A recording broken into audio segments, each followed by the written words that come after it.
الحمد لله رب العالمين والصلاة والسلام على أشرف الأنبياء والمرسلين أما بعد فأعوذ بالله من الشيطان الرجيم من همزه ونفخه ونفثه بسم الله الرحمن الرحيم رب اشرح لي صدري ويسر لي أمري واحلل عقدة من لساني يفقهوا قولي اللهم انفعنا بما علمتنا وعلمنا ما ينفعنا وزدنا علما فبشر عباد الذين يستمعون القول فيتبعون أحسنه أولئك الذين هداهم الله وأولئك هم أولو الألباب أعوذ بالله من الشيطان الرجيم بسم الله الرحمن الرحیم. جی آیت نمبر 27 سے ہم نے شروع کرنا ہے. آپ کریں گے شروع؟ اعوذ باللہ من الشیطان الرجیم. ایک منٹ ذرا آپ ادھر جب فزیکل لوگ ہیں پہلے یہ پڑھ لیں، 2-3 لوگ ہیں، پھر آپ لوگ پڑھ لیجیے گا. جی چلیں آپ پڑھ لیجیے. اور نہ تم خیانت کرو، یہاں بھی نا لا محذوف ہے، پیچھے لا تخونو ہے نا، تو وہی لا یہاں بھی محذوف ہوگا.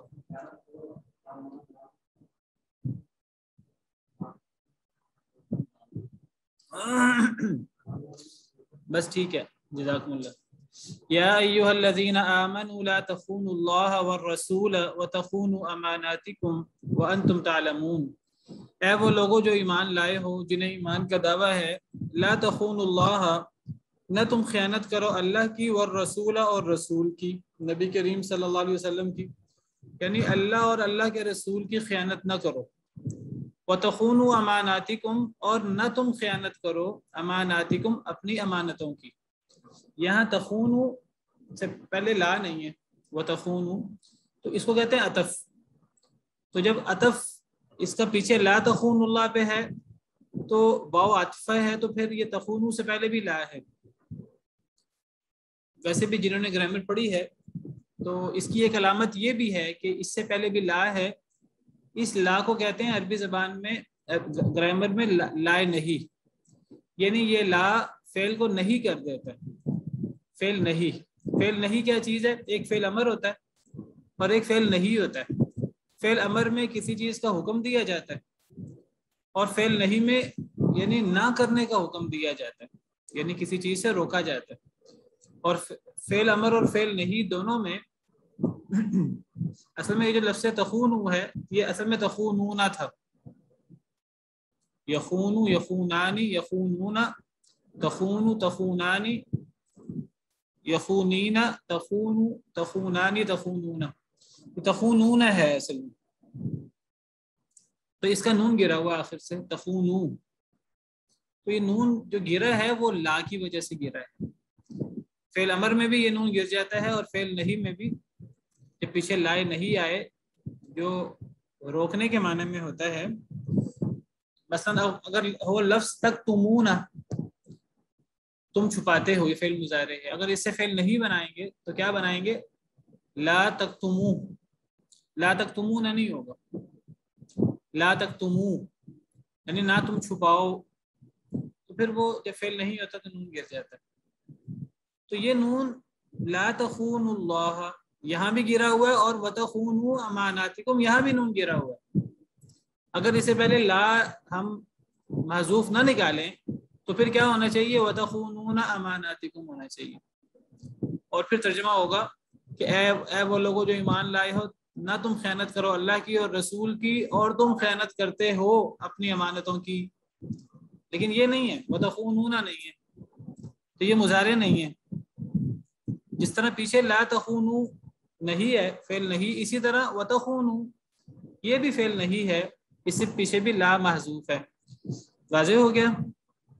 تو اے وہ لوگوں جو ایمان لائے ہو، لا تخونوا اللہ، نہ تم خیانت کرو اللہ کی اور رسول کی، وتخونوا اماناتکم اور نہ تم خیانت کرو اپنی امانتوں کی، وانتم تعلمون اس حال میں کہ تم جانتے. اب دیکھیے یہ تعلمون یہ مضارع ہے، اس سے پیچھے لا نہیں ہے، لا نہیں ہے، تو اس کا ہم معنی مضارع کیا کریں گے؟ اور تم جانتے ہو، تعلمون.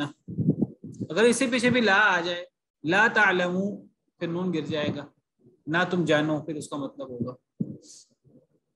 اچھا جی، اس آیت کریمہ میں اللہ تعالیٰ نے ایمان والوں کو ان کے ایمان کا واسطہ دے کر فرمایا ہے کہ اے ایمان والو، اللہ کی اور اس کے رسول کی خیانت نہ کرو اور اپنی امانتوں کی خیانت نہ کرو. اس حال میں کہ تم جانتے ہو۔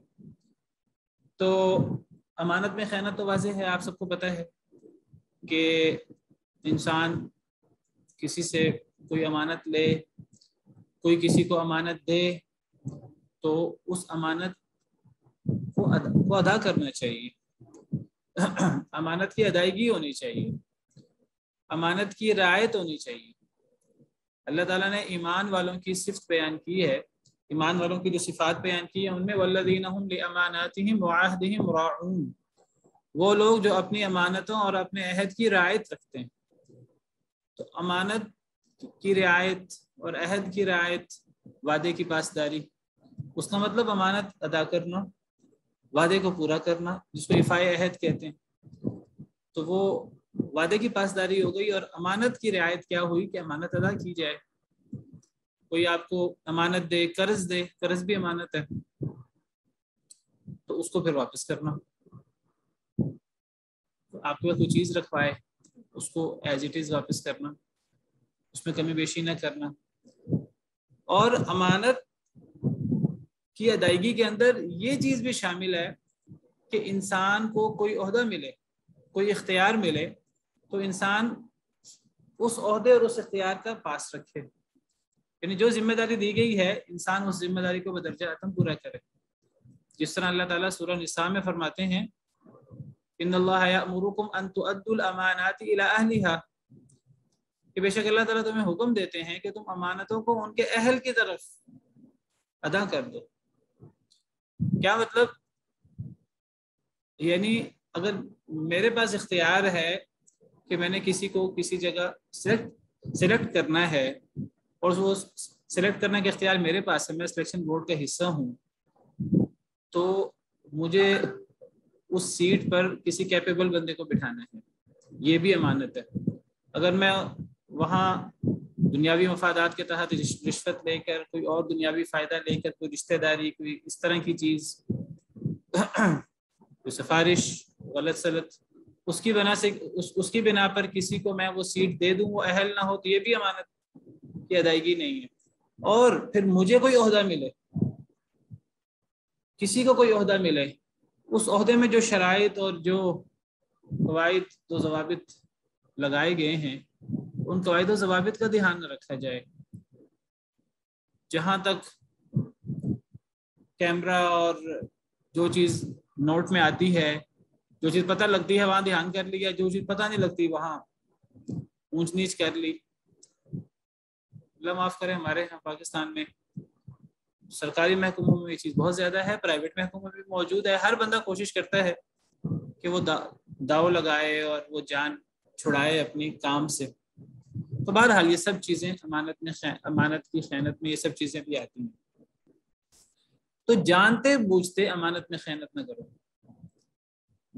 دیکھیے کئی دفعہ انسان سے لا علمی کے اندر امانت میں خیانت ہو جاتی ہے۔ انسان کی کوشش ہوتی ہے میں کسی نے مجھے امانت دی ہے، کسی نے کوئی چیز دی ہے، میں اس کو ایز اٹ از واپس لوٹاؤں، یا میرے پاس کوئی عہدہ ہے میں اس عہدے کا پاس رکھوں، جو میرے اختیارات ہیں میں اپنے اختیارات کا صحیح استعمال کروں۔ لیکن کئی دفعہ انسان لا علمی میں، انسان اب ناقص ہے، انسان کے پاس اب ہر چیز کا علم تو نہیں ہے، تو انسان اپنے نقص کی وجہ سے بڑا ہی ذہین ہو، بڑا ہی چاقو چوبند ہو، چوکنا ہو، پھر بھی کئی دفعہ انسان دھوکے میں آ جاتا ہے، انسان کو پتہ نہیں لگتا، تو وہ ایسی چیزیں معاف ہوتی ہیں۔ ربنا لا تؤاخذنا ان نسینا واخطانا، اے اللہ تعالیٰ ہمارا مواخذہ نہ کرنا اگر ہم بھول جائیں یا اگر ہم سے غلطی ہو جائے۔ تو بھول کر یا غلطی سے کوئی اس طرح کا معاملہ ہو جائے تو ایک الگ چیز ہے، جانتے بوجھتے ایک مومن، اس کے ایمان کا تقاضا یہ ہے کہ وہ امانت میں خیانت نہیں کر سکتا۔ اور نبی کریم صلی اللہ علیہ وسلم یہ امانت اور عہد، اس کا آپ اتنا زیادہ حکم دیتے تھے، اس کی اتنی زیادہ تاکید کرتے تھے کہ احادیث مبارکہ سے پتہ لگتا ہے کہ اپنے ہر خطاب میں، وہ جمعہ کا خطبہ ہو، وہ نکاح کا خطبہ ہو، یا خطبہ حاجت ہو۔ خطبہ حاجت کہتے ہیں کہ انسان نے کسی سے کوئی بھی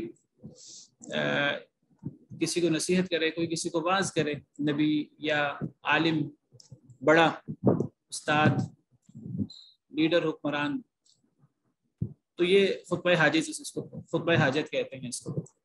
تو نبی کریم صلی اللہ علیہ وسلم کے اکثر خطبوں کے اندر یہ بات شامل ہوتی تھی، یہ واعظ اور یہ نصیحت شامل ہوتی تھی کہ آپ فرمایا کرتے تھے لا دین لمن لا عہد له ولا ایمان لمن لا امانت له، کہ جس بندے کی امانت نہیں ہے اس کا ایمان نہیں ہے، اور جس بندے کا عہد نہیں ہے اس کا کوئی دین نہیں ہے، وہ بندہ بے دین ہے، جو بد عہدی کرتا ہے، جو عہد کا پاس نہیں رکھتا وہ بے دین ہے، اور جو امانت کا پاس نہیں رکھتا وہ بے ایمان ہے، وہ ایماندار نہیں ہے، وہ حقیقی مومن نہیں ہے۔ تو یہ ایمان کا تقاضا یہ ہے کہ ایمان والے اپنی امانت میں خیانت نہیں کرتے، اور یہ منافق کی صفات میں سے بھی ہے۔ آپ کو پتہ ہے بعض احادیث میں نبی کریم صلی اللہ علیہ وسلم نے منافق کی 3 علامتیں بتائی ہیں، اور بعض احادیث میں 4 علامتیں بتائی ہیں، اور آپ نے فرمایا کہ 3 چیزیں جس میں پائی جائیں تو وہ خالص منافق ہوتا ہے، اور اگر کسی میں ان میں سے ایک خصلت پائی جائے تو اس میں نفاق کی ایک خصلت ہوتی ہے، اور بعض احادیث میں 4 کا ذکر ہے۔ 3 میں یا 4 میں ایک، جب انسان بات کرے تو جھوٹ بولے، اور دوسرا جب انسان کو امانت دی جائے تو انسان خیانت کرے، اور تیسرا جب انسان وعدہ کرے تو بدعہدی کرے۔ یہ 3 چیزیں اکثر احادیث میں، اور بعض احادیث میں 4تھی چیز بھی ہے، اور وہ کیا چیز ہے؟ جب انسان کا کسی سے جھگڑا ہو جائے تو جھگڑے کے اندر انسان آپے سے باہر ہو جائے، انسان پھٹ پڑے، اذا خاصم فجر۔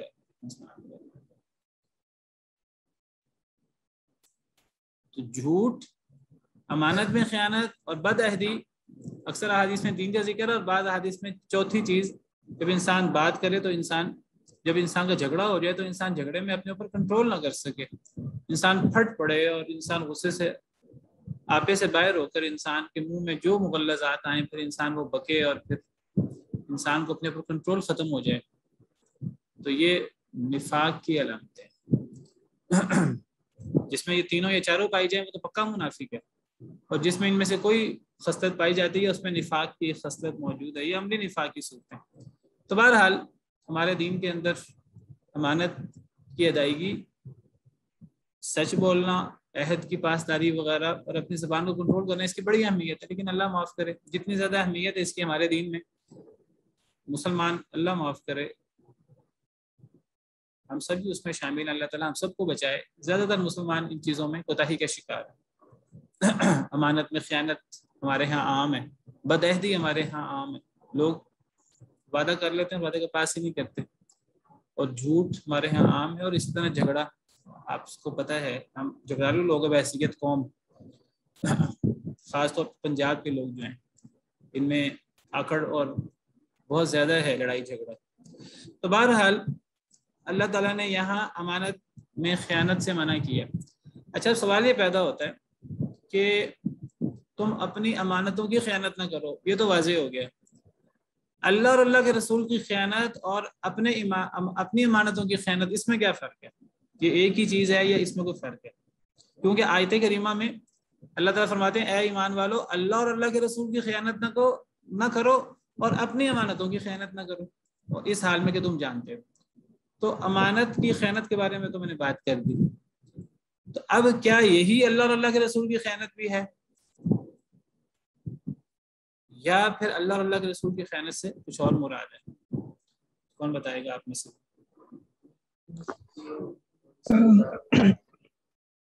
اس کے علاوہ کیا؟ جی، اس کو جس طرح سن کے اور اپنے قرآن یا حدیث کی بات کو سن کے اپنی مرضی کے ساتھ ڈالنا نہیں، اور جیسے وہ سنی ہے اصل ہی اس کی آگے بیان کرنا، کیا یہ بھی ہو سکتا ہے؟ قرآن اور حدیث کی بات سن کر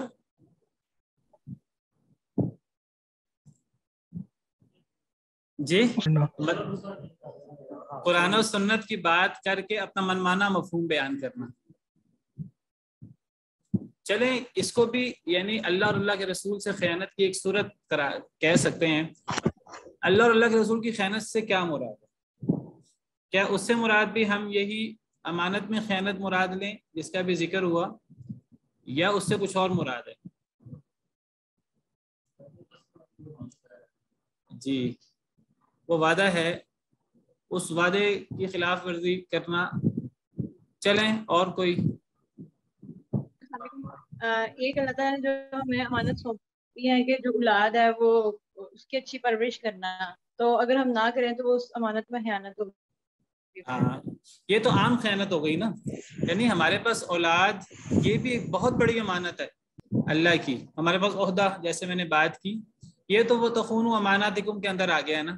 تو کیا اب اللہ اور اللہ کے رسول کی خیانت سے مراد بھی یہی چیز ہے یا اس میں فرق ہے؟ جی تو دیکھیے جی عہد الست،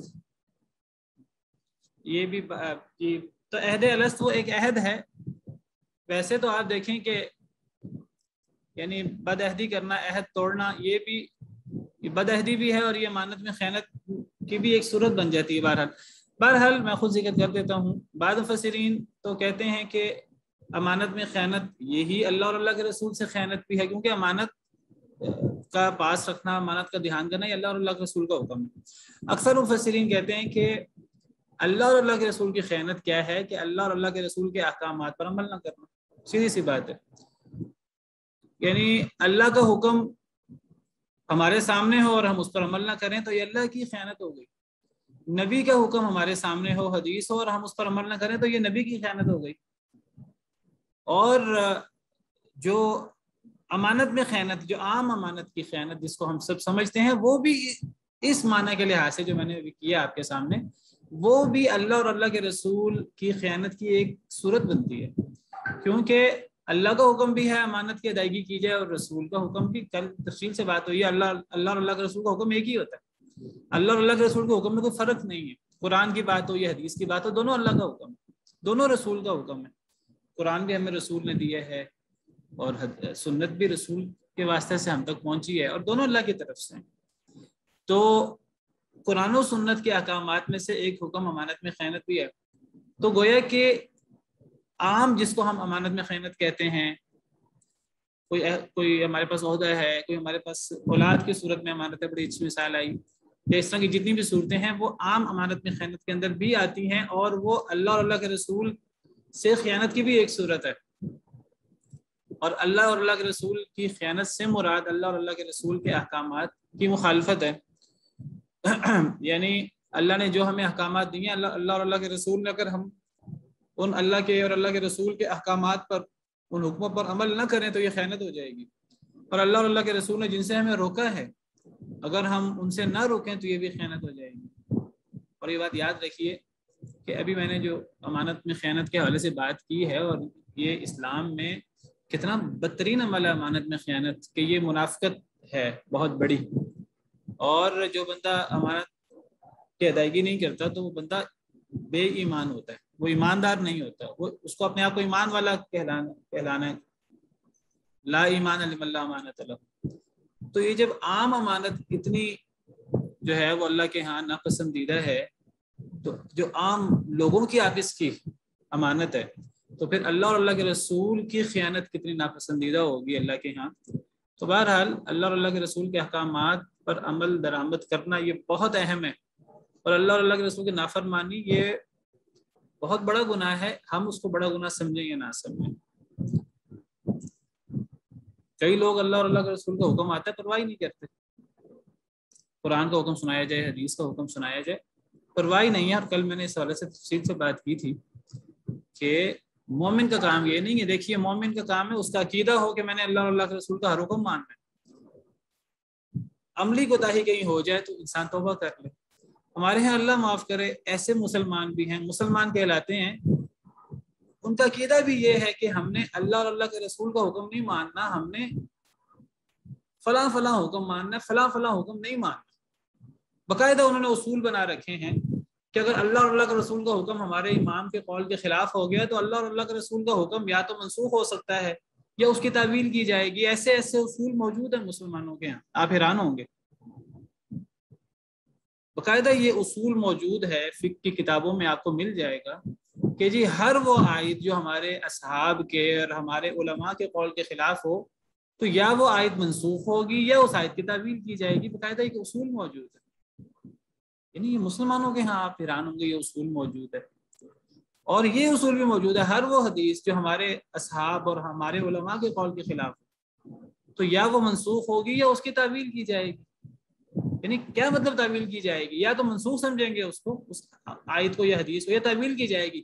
یعنی تعویل کی جائے گی اس کا اس طرح کا معنی بیان کیا جائے گا کہ وہ امام کے قول کے مطابق ہو جائے. یعنی کیا مطلب؟ کتنی عجیب بات ہے. یعنی امام کے قول کو، اپنے علماء کے قول کو نہیں چھوڑنا، قرآن و حدیث کو اس کے مطابق کرنے کی کوشش کرنی ہے یا منسوخ سمجھنا ہے. یہ ہمارے ہاں بعض لوگوں نے اصول بنا رکھے ہیں، اپنا عقیدہ بنا رکھا ہے.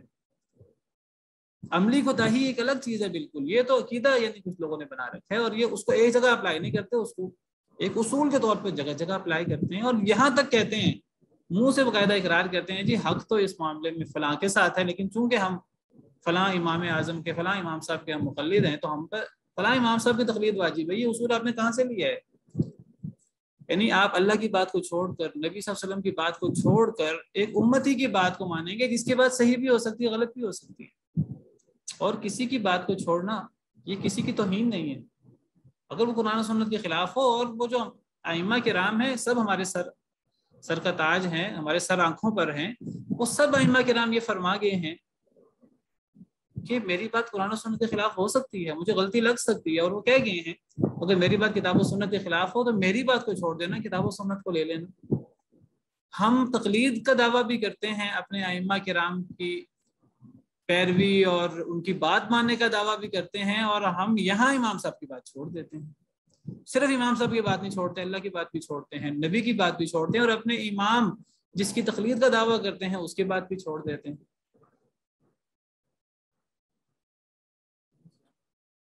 یہ بہت بڑی خیانت ہے. اس سے بڑی خیانت کیا ہوگی؟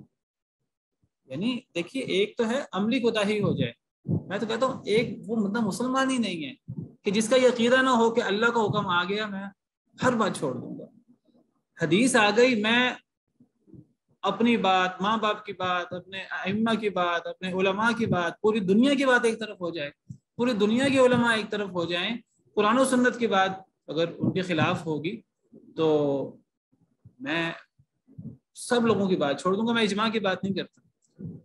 اجماع کی مخصوص شرائط ہیں، پوری دنیا کے علماء ایک بھی مخالف نہ ہو، یہ غلطی پر اکٹھے نہیں ہو سکتے. اکثریت بھی علماء کی ایک طرف ہو جائے، ہزاروں علماء ایک طرف ہو جائیں، قرآن و سنت کی بات، قرآن و سنت کے خلاف ان کا قول ہے تو ان کی بات کو چھوڑ دیا جائے گا. اور ان کی بات کو چھوڑنا یہ ان کی توہین نہیں ہے.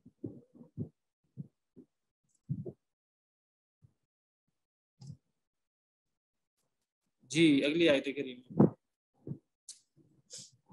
جی آپ پڑھ لیجیے احمد یار صاحب.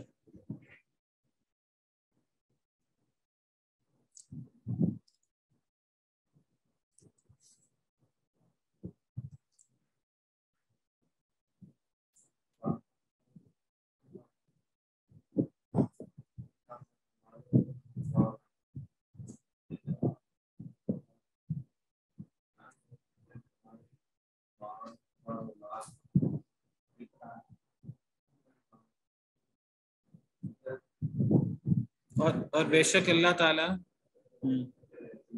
اس کے پاس اجر عظیم ہے.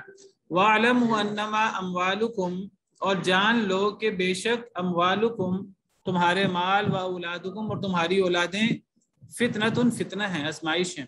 وَأَنَّ اللَّهَ عِندَهُ أَجْرٌ عَظِيمٌ، اور بے شک اللہ تعالیٰ ان کے پاس بہت بڑا اجر ہے. تو اللہ تعالیٰ یہاں بتا رہے ہیں کہ انسان مال کو اور اولاد کو بہت بڑی نعمت سمجھتا ہے.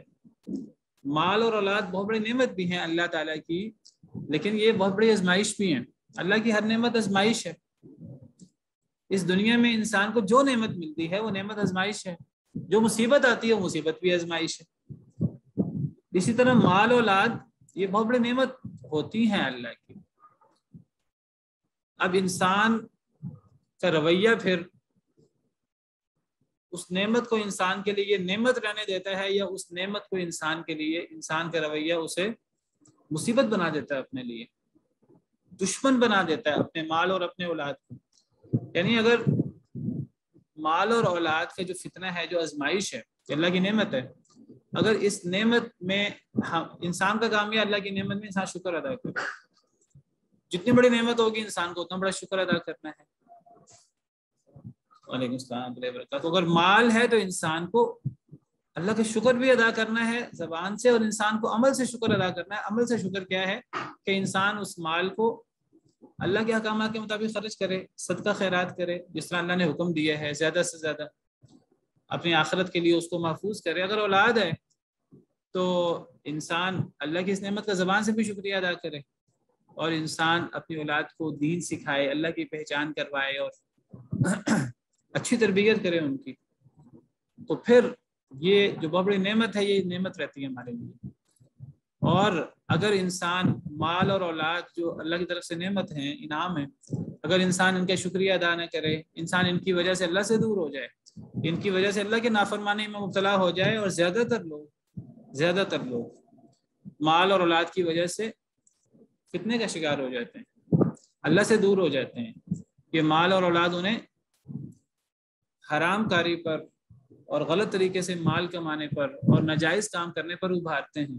مال، اولاد، بیوی، بچے۔ مال انسان کو تکبر میں مبتلا کر دیتا ہے۔ کلا ان الانسان لا یطغی ان رآہ استغنی، ہرگز نہیں، بے شک انسان البتہ وہ سرکش ہو جاتا ہے جب وہ اپنے آپ کو غنی پاتا ہے، تو یہ مال انسان کو سرکش بنا دیتا ہے۔ وَإِذَا أَنْعَمْنَا عَلَى الْإِنسَانِ أَعْرَضَ وَنَأَىٰ بِجَانِبِهِ، جب ہم انسان پر انعام کرتے ہیں تو وہ منہ موڑنا شروع کر دیتا ہے اپنے رب سے، اپنے پہلو کے بل جھک جاتا ہے۔ تکبر سے استعارہ ہے۔ انسان پر جتنا انعام ہوتا ہے زیادہ تر لوگ متکبر ہو جاتے ہیں۔ اللہ تعالیٰ زیادہ تر لوگوں کے لیے مال کو فتنہ اور عذاب بنا دیتے ہیں۔ فَلَا تُعْجِبْكَ أَمْوَالُهُمْ وَلَا أَوْلَادُهُمْ إِنَّمَا يُرِيدُ اللَّهُ لِيُعَذِّبَهُمْ بِهَا فِي الْحَيَاةِ الدُّنْيَا۔ اللہ تعالیٰ فرماتے ہیں کہ اے نبی صلی اللہ علیہ وسلم، آپ کو ان منافقوں کا مال اور ان کی اولادیں آپ کو تعجب میں نہ ڈالیں۔ اللہ تعالیٰ چاہتے ہیں اللہ تعالیٰ ان منافقوں کو اس مال اور اولاد کی وجہ سے دنیا میں عذاب دے۔ مال اور اولاد کی وجہ سے دنیا کا عذاب کیا ہے؟ انسان اس مال اور اولاد کی وجہ سے اللہ سے دور ہو جائے، اللہ سے غافل ہو جائے۔ وَتَزْهَقَ أَنفُسُهُمْ وَهُمْ كَافِرُونَ، اور ان کی جانیں اس حال میں نکلیں کہ وہ کافر ہوں۔ انسان اتنا غافل ہو جاتا ہے اللہ تعالیٰ سے کہ اس غفلت میں انسان کو موت آ جاتی ہے۔ تو یہ مال اور اولاد جو اللہ کی نعمت ہے، یہ انسان کے لیے بہت بڑی مصیبت بن جاتی ہیں، بلکہ انسان کے لیے ہلاکت، دشمن بن جاتے ہیں۔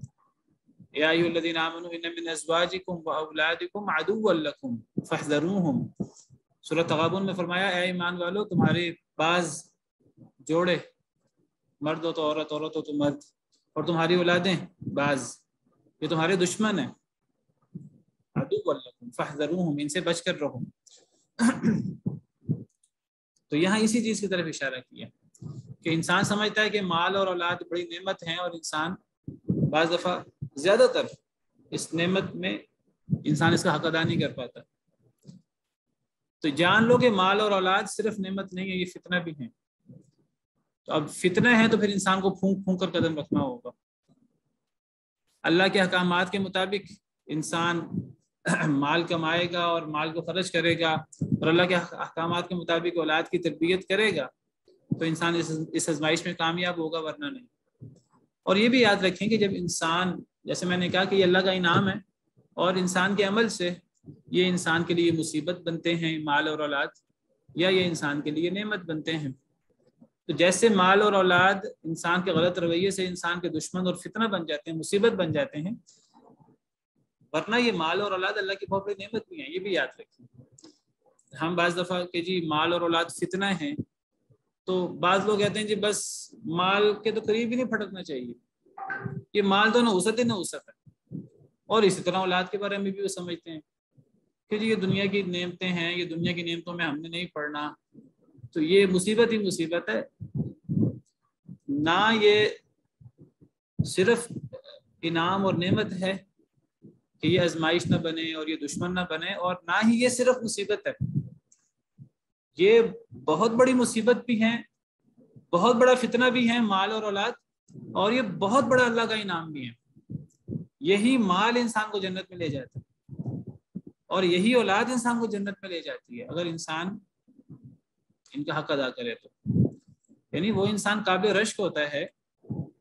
قابل رشک لوگ دو ہیں، ایک وہ جسے اللہ نے قرآن کا علم دیا ہو، دین کا علم دیا ہو، پھر وہ اللہ کے لیے اور خلوص کے ساتھ وہ خود بھی پڑھتا ہو، خود بھی عمل کرتا ہو، لوگوں کو بھی دعوت دیتا ہو، یہ قابل رشک شخص ہے، اور دوسرا وہ قابل رشک شخص ہے، بلکہ پہلے وہ شخص ہے جسے اللہ نے مال دیا ہو اور اس مال کو اللہ کے حکم کے مطابق خرچ کرے، یہ شخص بھی قابل رشک ہے۔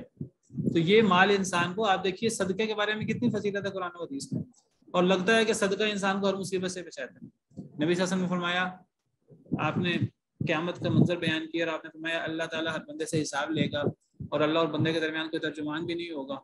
انسان دائیں دیکھے گا تو جہنم نظر آئے، آگ نظر آئے گی، بائیں دیکھے گا آگ نظر آئے گی، جہاں بھی دیکھے گا آگ نظر آئے گی۔ پھر نبی صلی اللہ علیہ وسلم نے فرمایا اتقوا النار ولو بشق تمرہ، آگ سے بچو اگرچہ کھجور کا ٹکڑا دے کر ہی کیوں نہیں، یعنی کھجور کا ٹکڑا جتنے صدقہ بھی اگر خلوص کے ساتھ ہو، یہ انسان کے لیے جہنم کی آگ ٹھنڈی کر دیتا ہے۔ صدقے کی اتنی فضیلت ہے، تو مال سے انسان صدقہ کرتا ہے۔ اگر انسان زیادہ صدقہ کرے، جس طرح صحابہ کرام نے صدقہ خیرات کیا، سیدنا عثمان بن عفان رضی اللہ عنہ نے، دیگر صحابہ کرام نے، تو یہ انسان قبر میں انسان کا صدقہ، مرتے وقت انسان کو صدقہ یاد آئے گا۔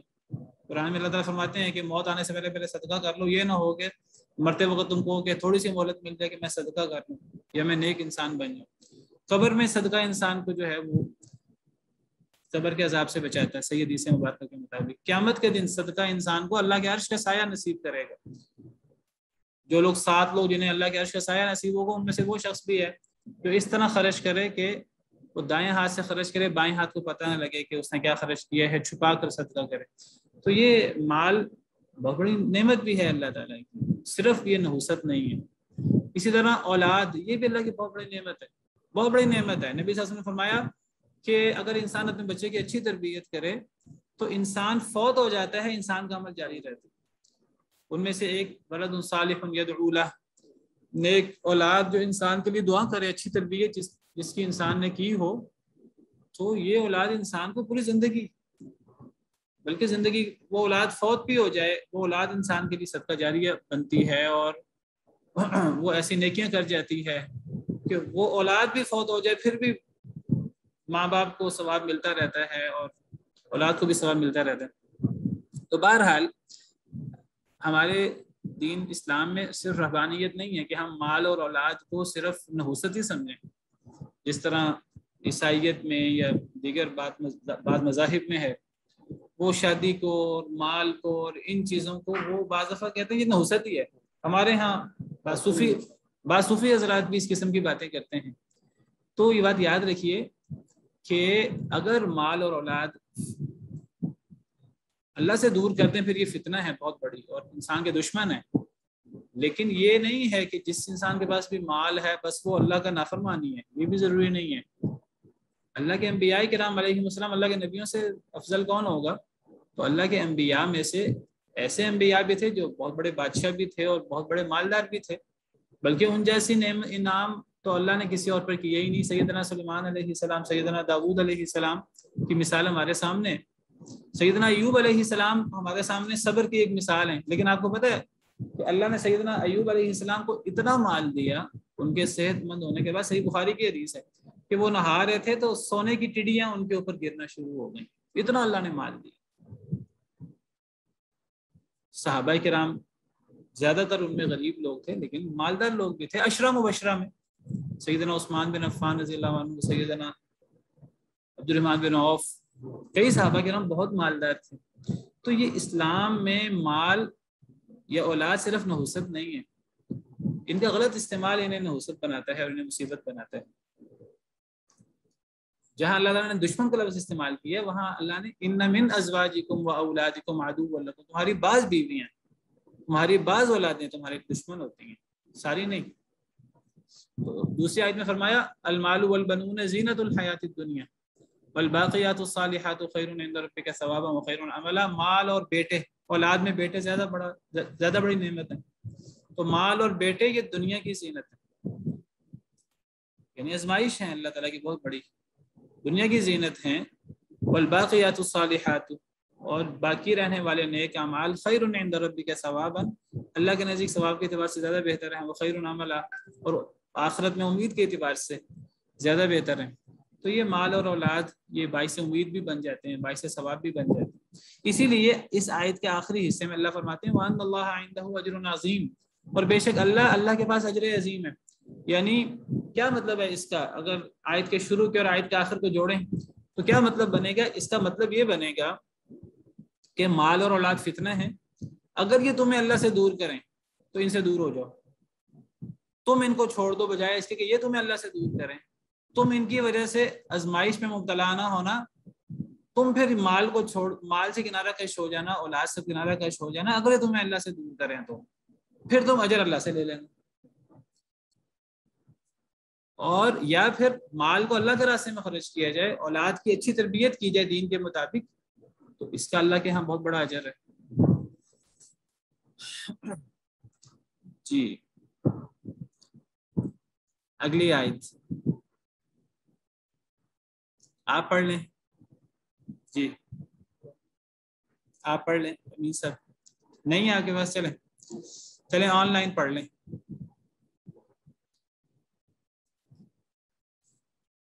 یہ طلحہ صاحب آپ پڑھ لیں۔ اعوذ باللہ من الشیطان الرجیم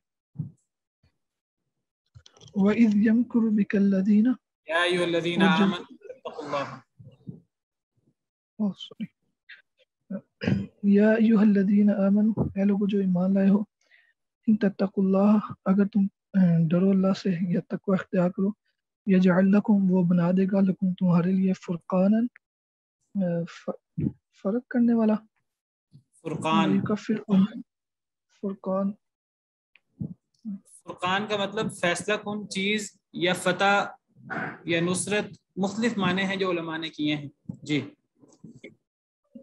فیصلہ کن چیز، ویکفر عنکم، اور معاف کر دے گا تم سے، سیئاتکم، تمہاری گناہوں کو، ویغفر لکم ذنوبکم، ویغفر لکم، اور معاف کر دے گا تمہیں، واللہ ذو الفضل العظیم، اور اللہ بڑے فضل والا ہے، بہت بڑے فضل والا ہے۔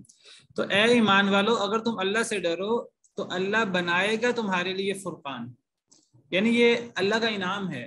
اگر تم اللہ سے ڈرو، اللہ کا تقوی اختیار کرو، اللہ کا تقوی سے کیا مراد ہے وہ آپ سب کو پتہ ہے، وہی جو پیچھے ہم نے اللہ اور اللہ کے رسول کی خیانت پڑھا ہے، تو اس خیانت سے بچ جائیں تو یہ اللہ کا تقوی ہے، یعنی اللہ نے جس کا حکم دیا ہے اس پر عمل کرنا، اور جس سے اللہ نے روکا ہے اس سے رک جانا، پھونک پھونک کر قدم رکھنا، یہ ہے تقوی۔ اللہ اور اللہ کے رسول کے ہر حکم پر عمل کرنا، یہ تقوی ہے۔ اللہ کے احکامات کی نافرمانی نہ کرنا، اللہ نے جسے روکا ہے اس پر عمل نہ کرنا، اللہ سے ڈر کر، یہ تقوی ہے۔ اگر تم اللہ سے ڈرو گے تو یہ جعل لکم فرقان، اللہ تمہارے لیے فرقان بنائے گا، یہ اس کا صلہ ملے گا، یہ انعام ملے گا اللہ کے تقوی کا کہ اللہ تمہیں فرقان دے گا۔ فرقان کیا ہے؟ حق اور باطل میں فرق کرنے والی چیز، یعنی تمہیں اللہ تعالیٰ فتوحات دے گا، حق اور باطل میں فرق ہو جائے گا، حق غالب آئے گا، باطل سرنگوں ہوگا۔ بعض علماء نے فرقان کا معنی مدد کیا ہے، نصرت، اللہ تمہارے لیے فرقان بنائے گا، تمہارے لیے اللہ غلبہ بنائے گا، غلبہ معنی کیا، بعض نے نصرت معنی کیا۔ وَيُكَفِّرْ عَنْكُمْ سَيِّئَاتِكُمْ، اللہ مٹا دے گا تم سے تمہاری برائیاں۔ تو اے ایمان والو، اگر تم اللہ کا تقوی اختیار کرو گے تو پھر اللہ تمہیں کیا انعام دے گا؟ اللہ تمہیں فرقان دے گا، اللہ تمہیں غلبہ دے گا، اللہ تمہاری مدد کرے گا۔ تو انسان کو اپنے دشمن پر، اپنے مخالفین پر غلبہ کیسے حاصل ہوتا ہے؟ وہ دنیاوی مال و اسباب کے ساتھ نہیں ہوتا صرف، بلکہ وہ اصل میں اللہ سے ڈرنے سے اور اللہ کے احکامات پر عمل کرنے سے انسان کو دنیا میں غلبہ حاصل ہوتا ہے، دشمنوں پر فتح انسان کو نصیب ہوتی ہے، اللہ کی مدد سے یہ ہوتا ہے، اور اس کی بنیاد اللہ کا تقوی بنتا ہے، اللہ کے احکامات پر کما حقوق عمل۔ تو اللہ کا تقوی اختیار کرنے سے صرف غلبہ نہیں ملتا، بلکہ اللہ تعالیٰ گناہ بھی معاف کرتے ہیں۔ دیکھیے انسان کے گناہ، توبہ کرنے سے بھی انسان کے گناہ معاف ہوتے ہیں، انسان کے گناہ تقوی اختیار کرنے سے بھی معاف ہوتے ہیں، نیکی کرنے سے بھی، تقوی اختیار کرنا نیکی ہے نا، اللہ کے احکامات پر عمل کیا جائے، اللہ نے جسے روکا اسے روکا جائے، تو انسان اللہ کے احکامات پر عمل کرتا ہے اللہ سے ڈرتے ہوئے، جس سے اللہ نے روکا ہے اس سے انسان رکتا ہے اللہ سے ڈرتے ہوئے، تو اس سے انسان کے بہت سارے گناہ ویسے معاف ہو جاتے ہیں۔ جیسے یہاں سے پتہ لگتا ہے کہ اگر تم اللہ سے ڈرو گے تو اللہ تمہیں ایک تو غلبہ عطا کریں گے، فرقان تمہیں دیں گے، اور اللہ تعالیٰ تمہارے گناہ معاف کریں گے، تمہاری خطائیں معاف کریں گے اور تمہیں بخش دیں گے۔ ان الحسنات یذہبن السیئات، اللہ فرماتے ہیں دوسری آیت میں کہ نیکیاں برائیوں کو لے جاتی ہیں۔ ایک صحابی نبی صلی اللہ علیہ وسلم کی خدمت میں حاضر ہوئے اور کہنے لگے اے اللہ کے رسول مجھ سے بڑا گناہ ہو گیا، مجھے پاک کر دیں۔ ان سے کوئی فحاشی، کوئی اللہ کے نافرمانی کا کام ہوا تھا، چھوٹا گناہ نہیں تھا، تو کہنے لگے کہ مجھ سے غلطی ہو گئی ہے، مجھے پاک کریں۔ نبی صلی اللہ علیہ وسلم خاموش ہو گئے، تو نماز ہوئی، نماز کے بعد آپ نے پوچھا کہ میرا وہ صحابی کہاں ہے جو کہہ رہا تھا کہ مجھ سے گناہ ہو گیا، مجھے پاک کریں؟ تو ان صحابی نے عرض کیا کہ میں یہاں موجود ہوں۔ تو آپ نے فرمایا تم نے نماز پڑھی کیا ہمارے ساتھ؟ تو اس نے عرض کیا کہ میں نے نماز پڑھی ہے۔ فرمایا اللہ نے تمہارا گناہ معاف کر دیا۔ اور یہ معاملہ صرف اس صحابی کے ساتھ نہیں ہے، یہ ایک عمومی حکم ہے، اور یہ قرآن کی آیت ہے۔ یہ آیت اس موقع پہ اتری تھی، ان الحسنات یذہبن السیئات، نیکیاں برائیوں کو لے جاتی ہیں۔ تقویٰ انسان کے گناہ بھی معاف کر دیتے۔ واللہ ذو الفضل العظیم، اور اللہ تعالیٰ بہت بڑے فضل والے ہیں۔ جی آگے،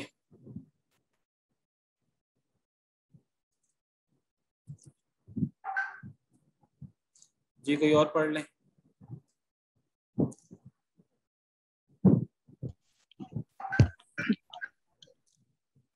جی کوئی اور پڑھ لیں۔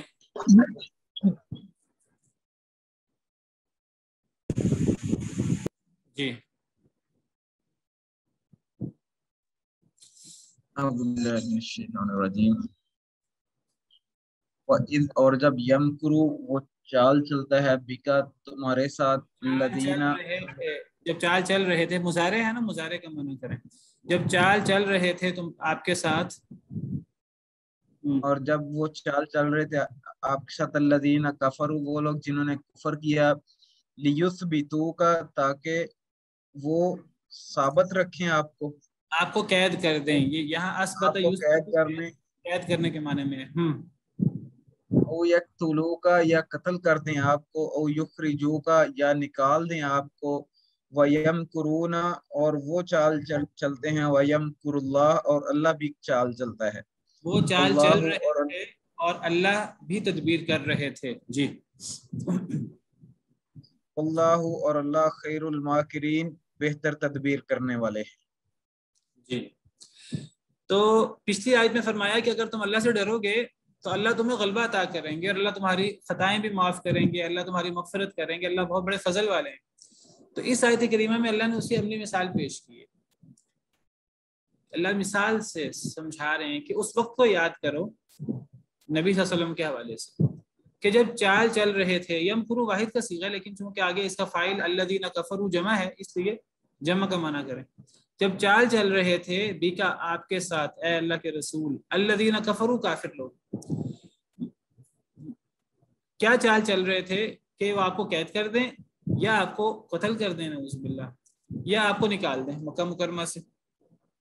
تو یہ اصل میں اس دور کی بات ہے کہ جب نبی کریم صلی اللہ علیہ وسلم مکہ مکرمہ میں تھے، اور وہ آپ کا مکہ مکرمہ میں آخری دور تھا، اور یعنی کافروں نے مجبور کر دیا نبی صلی اللہ علیہ وسلم کو، دعوت دینے سے روک دیا، ہر قسم کی آزمائشیں، ہر قسم کی مشکلات، آپ کی آزمائش، آپ کو تکلیفیں دینا، اور صحابہ کرام کو قتل و غارت اور ان کو آزمائشوں میں مبتلا کرنا۔ صحابہ کرام کو ہجرت کرنی پڑی، ہجرت حبشہ، پہلی ہجرت حبشہ، پھر دوسری ہجرت حبشہ، اور پھر اب مسلمانوں کے لیے مکہ مکرمہ میں رہنا دوبر ہو گیا۔ نبی صلی اللہ علیہ وسلم کی شہادت، قتل کی سازشیں، تو وہ واقعہ جو آخری واقعہ ہے کہ جب کفار اکٹھے ہوئے، ابو طالب فوت ہو چکے ہیں، حضرت خدیجہ فوت ہو چکی ہیں، شیب ابی طالب کا واقعہ ہو چکا ہے، بائیک آؤٹ کیا جا چکا ہے، 3 سال وہ مشکل وقت بھی گزارا مسلمانوں نے۔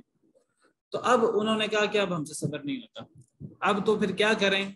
قبائلی نظام تھا، بنی ہاشم جو نبی صلی اللہ علیہ وسلم کے خاندان والے تھے، وہ چاہے مسلمان نہیں بھی تھے، ان میں سے کئی مسلمان ہو گئے تھے، جو مسلمان نہیں بھی تھے تو وہ قبائلی سسٹم کی وجہ سے وہ آپ کی مدد کرنے پر آپ کی مدد کرتے تھے۔ وہ آپ کو یعنی کفار جو چاہیں وہ نہیں کر سکتے تھے، چاہے بنی ہاشم سارے مسلمان نہیں بھی تھے تب بھی، صرف ابو لہب جو ہے وہ کھلم کھلا آپ کی مخالفت کرتا تھا، باقی بنو ہاشم کے لوگ جو مسلمان نہیں بھی تھے وہ بھی آپ کی حمایت کرتے تھے قبائلی سسٹم کی وجہ سے۔ اب کفار نے کیا کہا، انہوں نے کہا کہ کوئی ایک شخص، کوئی ایک قبیلہ بنی ہاشم کی مخالفت مول نہ لے، سارے قبیلے اکٹھے ہو جائیں. تو ان سب نے پلان بنایا, سب قبیلے اکٹھے ہو گئے, کہنے لگے ہم سب قبیلے کا ایک ایک نوجوان یہ ہم حملہ کریں گے اور ہم نعوذ باللہ شہید کر دیں گے. اب وہ سارے عرب سے تو مخالفت نہیں مول لے سکتے, اس زمانے میں بدلہ لیا کرتے تھے, اب وہ کسی کسی سے بدلہ لیں گے تو وہ دیت پہ راضی ہو جائیں گے. تو انہوں نے پلان کیا کہ ہر قبیلے کے ایک ایک شخص جو ہے یہ سب مل کر حملہ کریں, آپ کے گھر کا محاصرہ کر دیں, یا تو آپ کو قتل کر دیا جائے, یا آپ کو قید کر دیا جائے, یا آپ کو نکال دیا جائے. آخر کار انہوں نے پلان کیا آپ کے مکان کا محاصرہ کر لیا جائے. اور پھر اللہ تعالیٰ نے آپ کو کیسے بچایا, سیرت کے اندر آپ نے پڑھا ہے کہ کس طرح نبی کریم صلی اللہ علیہ وسلم جو ہے حضرت علی کو سلا کر اپنے بستر پر نبی صلی اللہ علیہ وسلم جو ہیں وہ نکلے اپنے گھر سے, اور آپ سورہ یاسین کی آیتیں تلاوت کرتے ہوئے وَجَعَلْنَا مِن بَيْنِ أَيْدِيهِمْ سَدًّا وَمِنْ خَلْفِهِمْ سَدًّا فَأَغْشَيْنَاهُمْ فَهُمْ لَا يُبْصِرُونَ, ہم نے ان کے آگے بھی دیوار کر دی, پیچھے بھی ان کی دیوار کر دی, ہم نے ان کو ڈھانپ لیا کہ وہ دیکھتے نہیں تھے. تو یہ آیت پڑھتے ہوئے نبی کریم صلی اللہ علیہ وسلم گھر سے نکلے, اور آپ کو گھر سے نکلتے کسی نے نہیں دیکھا, اور پھر آپ نکلے وہاں سے, اور پھر آپ ہجرت کے لیے حضرت ابوبکر صدیق کے گھر گئے, اور پھر ان کو لے کر, لمبا واقعہ ہے, آپ سیرت میں پڑھتے رہتے ہیں. تو یہ آخری سازش جو مکہ مکرمہ میں کفار نے کی, اس کی طرف اشارہ ہے کہ دیکھو کہ پورا عرب مخالف ہے, مکہ مکرمہ کے سارے کفار مخالف ہیں, لیکن نبی صلی اللہ علیہ وسلم نے کس طرح جو ہے وہ اللہ کے احکامات پر عمل کیا, اور کس طرح اللہ تعالیٰ نے بچایا, کس طرح اللہ تعالیٰ نے آپ کی مدد کی, اللہ تعالیٰ نے آپ کو وہاں سے نکالا. وَيَمْكُرُونَ, وہ مکر کر رہے تھے اور اللہ بھی تدبیر کر رہے تھے, ایک ان کی چال تھی اور ایک اللہ کی تدبیر تھی, اور اللہ کی تدبیر ہمیشہ غالب آتی ہے. واللہ خیر الماکرین, اللہ بہترین تدبیر کرنے والے ہیں. جی. وَإِذَا تُتْلَى عَلَيْهِمْ آيَاتُنَا, اور جب پڑھی جاتی ہیں ان کے اوپر ہماری آیتیں, قالوا, تو وہ کہتے ہیں قد سمعنا, ہم نے سن لیا, لو نشاء لقلنا مثل هذا, اگر ہم چاہیں تو البتہ ہم کہیں اس جیسی بات, ان هذا الا اساطیر الاولین, نہیں ہے یہ مگر کہانیاں پہلے لوگوں. قرآن کا مذاق اڑاتے ہوئے کفار مکہ کیا کہتے تھے کہ جب ان کے اوپر ہماری آیتیں تلاوت ہوتی, قرآن کی آیتیں نبی صلی اللہ علیہ وسلم پڑھتے, صحابہ کرام پڑھتے تاکہ ان کو نصیحت کریں, تو وہ آگے سے انکار کرتے ہوئے کیا کہتے, وہ کہتے ہیں ہم نے سن لیا, اس جیسی بات ہم بھی کر سکتے ہیں, اس جیسا کلام ہم بھی بول سکتے ہیں, یہ انسانی کلام ہے, اس جیسا کلام ہم بھی بنا سکتے ہیں. ان کو پتہ تھا وہ بنا نہیں سکتے, لیکن کوئی تو جواب دینا تھا انہوں نے, تو وہ کہتے تھے کہ ہم بھی بنا سکتے ہیں اس جیسا کلام. ان ھذا الا اساطیر الاولین, نہیں ہے یہ مگر پہلے لوگوں کی کہانی. یہ قرآن میں کیا ہے, قرآن میں تو کہانیاں ہی ہیں, قصے کہانیاں ہی ہیں, ایسے قصے کہانیاں تو ہم بھی بیان کر سکتے ہیں. اور نضر بن حارث اور ولید بن مغیرہ, بڑے بڑے جو کفار کے سردار تھے, وہ کیا کرتے, نضر بن حارث کے بارے میں خاص طور پر آتا ہے, کفار کا سردار تھا, تو یہ جاتا تجارت کے لیے دوسرے شہروں میں, اور یہ فارس اور یہ شام اور یورپ وغیرہ میں, روم وغیرہ میں, تو یہ وہاں کی قصے کہانیاں سن کر یہ وہاں آ کر واپس قصے بیان کرتا, اور فصیح زبان تھا, کہتا دیکھو قرآن میں بھی قصے, میں بھی قصے بیان کرتا ہوں. تو اس طرح کر کے یہ لوگ نبی صلی اللہ علیہ وسلم کو تکلیف دیتے, اور اس طرح کر کے قرآن کی توہین کرتے, اور کہتے یہ پہلے لوگوں کی کہانی ہے. حالانکہ قرآن کریم میں کہانیاں تو نہیں ہیں, قرآن کریم میں تو بہت عبرت ہے ان قصوں کے اندر. تو اللہ تعالیٰ بتا رہے ہیں کس طرح کفار نے مخالفت کی نبی صلی اللہ علیہ وسلم کی. وَإِذْ قَالُوا اللَّهُمَّ إِنْ كَانَ هَذَا هُوَ الْحَقَّ مِنْ عِنْدِكَ فَأَمْطِرْ عَلَيْنَا حِجَارَةً مِنَ السَّمَاءِ, جب انہوں نے کہا اے اللہ تعالیٰ اگر یہ ہے حق من عندك آپ کے پاس سے, فَأَمْطِرْ عَلَيْنَا حِجَارَةً مِنَ السَّمَاءِ, بس بارش کر دے ہم پر پتھروں کی آسمان سے, أَوْ ائْتِنَا بِعَذَابٍ أَلِيمٍ, یا لے آ ہم پر دردناک عذاب. تو فرمایا کہ اس وقت کو یاد کرو جب انہوں نے کہا, اللہ سے دعا کی کہ اے اللہ اگر یہ حق ہے آپ کے پاس سے تو ہم پر پتھروں کی بارش کر دے آسمان سے, یا پھر ابھی ائتنا بعذاب علیم, یا پھر لے آ ہمارے پاس دردناک عذاب. تو کیا کہا جاتا ہے کہ ابو جہل نے خانہ کعبہ کا پردہ پکڑ کر, خانہ کعبہ کا غلاف پکڑ کر یہ دعا کی تھی. یعنی جب یہ ابو جہل وغیرہ نکلے ہیں جنگ بدر کے لیے, مسلمان بدر آگے قافلے کے لیے, تجارتی قافلے کے لیے, وہاں سے کفار نکلے, کفار کا لشکر, تو جب نکلا تو پھر ابو جہل نے خانہ کعبہ کا غلاف پکڑ کر دعا کی کہ اے اللہ اگر یہ حق ہے محمد صلی اللہ علیہ وسلم اور محمد صلی اللہ علیہ وسلم کا دین، دین اسلام، یہ قرآن جو نبی صلی اللہ علیہ وسلم لائے ہیں، اگر یہ حق ہے اور اے اللہ اگر آپ کے پاس سے ہے، فَأَمْطِرْ عَلَيْنَا حِجَارَةً مِّنَ السَّمَاءِ، مطر کہتے ہیں بارش کو، تو بارش کر دے ہم پر پتھروں کی، من السماء آسمان سے، ابھی تناوی عذاب علیم، یا لیا ہم پر دردناک عذاب۔ آپ دیکھیے کہ کفار کفر میں، اناد میں، اور نبی کریم صلی اللہ علیہ وسلم سے بغض میں کتنا آگے بڑھ گئے تھے، کتنی بری بد دعا کی ہے، اپنے بارے میں کتنی بد دعا انہوں نے کی ہے۔ یہ دعا نہیں ہے، یہ بد دعا ہے اصل میں۔ انہوں نے یہ نہیں کہا کہ اے اللہ تعالیٰ اگر محمد صلی اللہ علیہ وسلم اور ان کا دین اور قرآن سچا ہے تو اے اللہ تعالیٰ ہمیں ہدایت دے، یہ نہیں کہا۔ انہوں نے یہ کہا کہ اے اللہ تعالیٰ اگر یہ حق ہے، دین اسلام، یہ قرآن حق ہے، یہ محمد صلی اللہ علیہ وسلم حق ہیں، ہم کبھی ان کی بات نہیں مانیں گے۔ اتنا وہ مخالف ہو گئے تھے کہ ماننا نہیں تھا۔ وہ ان کو 10,000 معجزے دکھائے جاتے، قرآن کریم کی ہر آیت اپنی جگہ معجزہ ہے، تو اب وہ مخالفت کی اس انتہا پہ پہنچ گئے تھے کہ اب وہ مان نہیں سکتے تھے، کسی طور پر مان نہیں سکتے تھے۔ وہ کہتے تھے ہمیں عذاب قبول ہے، اگر یہ حق ہے تو ہم پہ اللہ عذاب آ جائے، پتھروں کی بارش آ جائے، دردناک عذاب آ جائے۔ یہ نہیں کہا کہ اللہ تعالیٰ اگر یہ حق ہے تو ہمیں ہدایت دے دیں۔ اللہ تعالیٰ نے ان کی بد دعا قبول کی، انہوں نے اپنے منہ سے بد دعا کی تھی، اور اللہ نے انہیں عبرتناک شکست دی جنگ بدر کے اندر۔ وما كان الله ليعذبهم وانت فيهم وما كان الله معذبهم وهم يستغفرون، اور نہیں ہے اللہ کہ وہ عذاب دے انہیں، وانت فيهم، اور آپ ان میں موجود ہوں، وما كان الله معذبهم وهم يستغفرون، اور نہیں ہے اللہ کہ عذاب دے انہیں اور وہ استغفار کرتے ہیں۔ اگلی آیت پڑھ لیں ساتھ، تو میں دونوں کی وضاحت کر دیتا ہوں۔ اگلی آیت بھی اسی سے متعلق ہے۔ وَمَا لَهُمْ أَلَّا يُعَذِّبَهُمُ اللَّهُ، اور کیا ہے ان کو یہ کہ نہ عذاب دے انہیں اللہ تعالیٰ، وَهُمْ يَصُدُّونَ عَنِ الْمَسْجِدِ الْحَرَامِ، اور وہ روکتے ہیں مسجد حرام سے، وَمَا كَانُوا أَوْلِيَاءَ، اور نہیں ہیں وہ اس کے والی، اس کے دوست، یہاں دوست سے مراد والی ہے، رکھوالے۔ ان اولیاءہ الا المتقون، نہیں ہے اس کے والی مسجد حرام کے، الا المتقون، مگر متقی، اللہ سے ڈرنے والے، ولکن اکثرهم لا يعلمون، لیکن اکثر لوگ جانتے نہیں۔ اس آیت کریمہ کے اندر اور پچھلی آیت کریمہ کے اندر اللہ نے اس سے پہلے ذکر کیا کہ کس طرح انہوں نے بد دعا کی کہ اللہ اگر یہ قرآن حق ہے، نبی صلی اللہ علیہ وسلم، محمد صلی اللہ علیہ وسلم حق پر ہیں، دین اسلام حق پر ہے، تو اے اللہ تعالیٰ ہم پہ دردناک عذاب بھیج دے، ہم نے اپنی اصلاح نہیں کرنی، تو اللہ ہمیں پھر نیستوں نابود کر دے۔ پھر اللہ تعالیٰ فرماتے ہیں کہ اللہ کسی قوم کو عذاب نہیں دیتے جب تک اس قوم میں آپ موجود ہیں۔ تو اس سے بتایا کہ نبی اپنی قوم کے لیے کتنی بڑی رحمت ہوتے ہیں، اور نبی کریم صلی اللہ علیہ وسلم جو ہیں وہ اپنی قوم کے لیے، چاہے مسلمان قوم ہے چاہے کافر قوم ہے، ان کے لیے کتنی بڑی رحمت تھے کہ جب تک نبی صلی اللہ علیہ وسلم قوم میں موجود ہوں، چاہے وہ کافر قوم ہو، اس میں قوم پہ عذاب نہیں آئے گا۔ عذاب تب آئے گا جب اللہ تعالیٰ نبی کو نکال لیں گے، اور اللہ نے جب نکال لیا نبی صلی اللہ علیہ وسلم کو تو پھر کفار پر عذاب آئے گا۔ اور یہ نبی صلی اللہ علیہ وسلم کے ساتھ بھی ہے، اور پچھلے انبیاء کرام علیہ السلام کے ساتھ بھی۔ پچھلے انبیاء کرام، پچھلے اللہ کے رسول جب اپنی قوموں میں ہوتے تھے، اللہ کا عذاب نہیں آتا تھا۔ قوم سمود پر اللہ کا عذاب آنے لگا، اللہ نے حضرت صالح علیہ السلام کو حکم دیا کہ وہاں سے نکل جائیں۔ حضرت لوط علیہ السلام کی قوم پر اللہ کا سخت ترین عذاب آنے لگا، تو اللہ تعالیٰ نے راتوں رات حضرت لوط کو وہاں سے نکلنے کا حکم دیا۔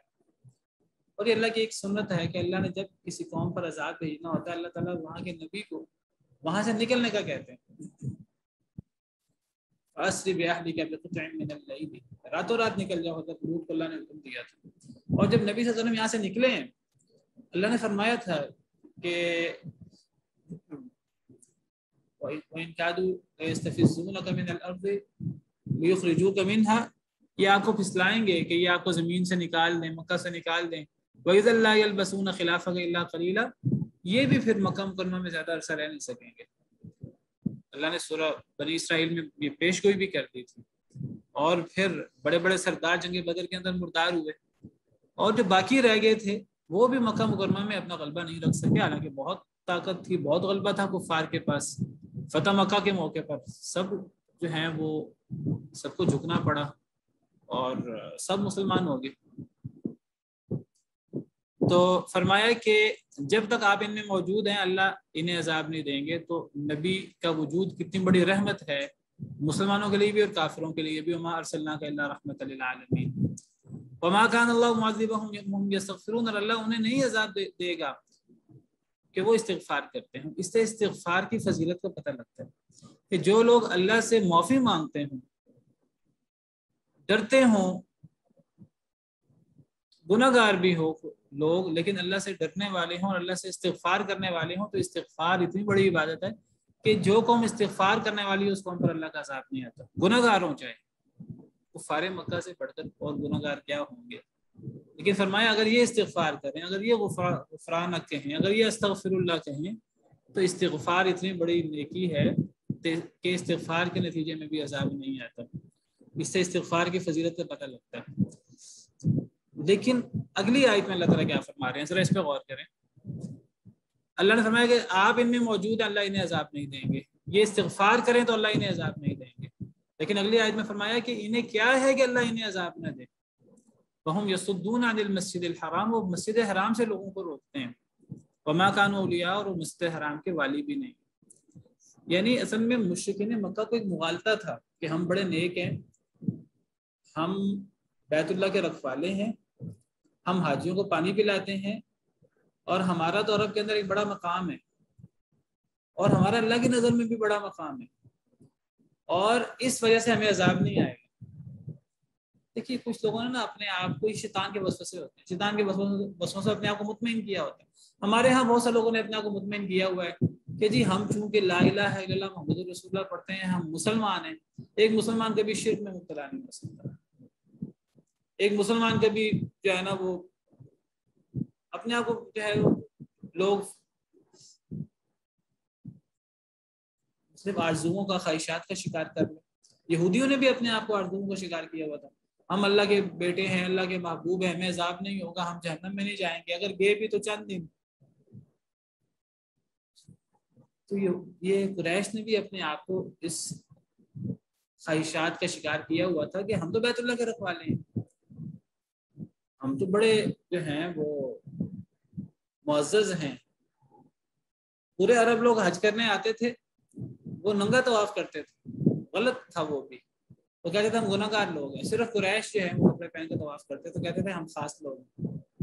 پورے عرب لوگ آتے تھے، وہ جب حج کرتے تھے، حج کا طریقہ تو وہی تھا جو پچھلے انبیاء سے چلا آ رہا تھا، مینا جانا، پھر مزدلفہ عرفات جانا، پھر عرفات سے واپس آنا.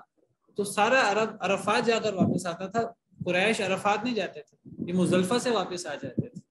کہتے تھے ہم خاص لوگ ہیں، ہم بیت اللہ کے رکھوالے ہیں. یہ کہتے تھے وہ کپڑے پہن سکتا ہے عمرہ حج کرتے ہوئے جس کو ہم کپڑے تھے. اور عجیب و غریب انہوں نے جو ہے وہ چیزیں بنا رکھی تھی، اور یہ سمجھتے تھے ہم بیت اللہ کے میں آنے والے لوگوں کے ہم میزبان ہیں اور ہم بیت اللہ کے رکھوالے، ہمارا خاص مقام ہے، ہم پہ عذاب نہیں آ سکتا بیت اللہ کی وجہ سے.